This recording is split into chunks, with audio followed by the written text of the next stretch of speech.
far as tourism goes, it's fucking dead right now. Okay? Guys, okay? Does that mean that people have stopped investing in real estate? No. A lot of people are picking up dips. Actual sales numbers are probably very similar.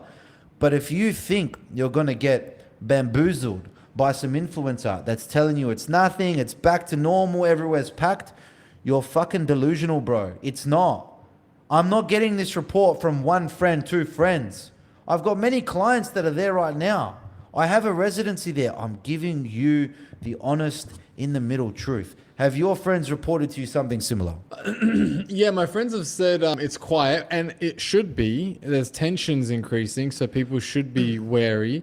And I think Dubai has had such an amazing run that it's kind of good that it shakes out some of these guys that came that even the UAE people didn't want there. So it's going to make a V-shaped recovery. When? I don't know. But Dubai is too strong to fail. But yeah, and look, we're going to summer. No one really goes there. Like, you know, all the Emiratis even, they go to London and everything like that. So I think see the summer through, see what happens with negotiations, and then it will come back for sure. It's too big to fail ever. That should never be in the discussion. And why? Do you want to talk about economics? Why? Should we get into some objective? Go. Take it away. The reason why it's very unlikely for Dubai to fail is twofold. It's multiple fold, but we'll talk about two things. Now, Dubai is part of the UAE and Abu Dhabi is part of Dubai. And Abu Dhabi and Dubai have their own sovereign wealth funds, and they reinvest surplus in their economy into other assets around the world.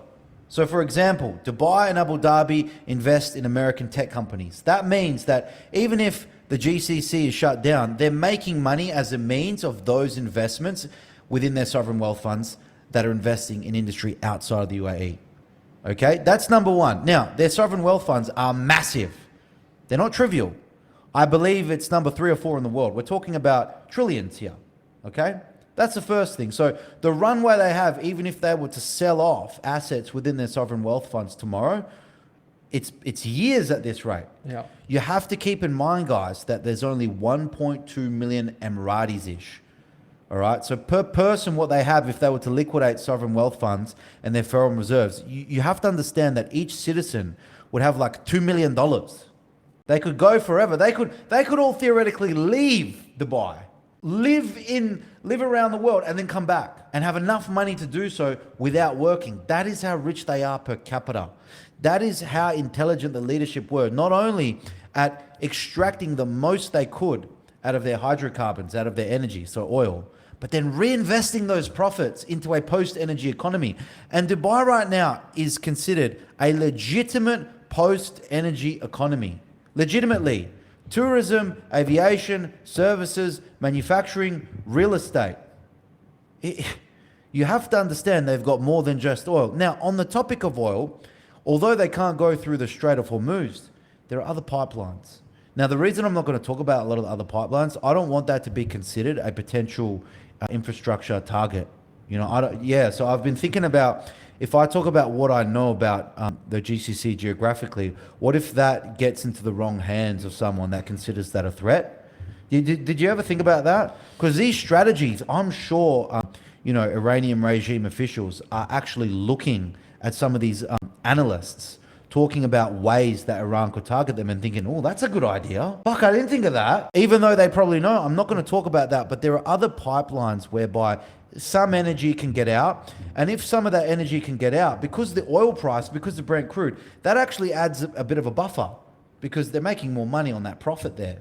Although they can't get as much out, that is a bit of a buffer. Now, they also have foreign reserves. And what I mean by that is they actually have cash on hand. So even if markets were to dump and the sovereign wealth fund total portfolio was to go down with regards to its value in US dollars, they've got US dollar and equivalents in cash, just sitting there to deploy for these resilience packages, which they have been doing to keep their domestic economy afloat. Now, is it true that tourism is quiet? Yes.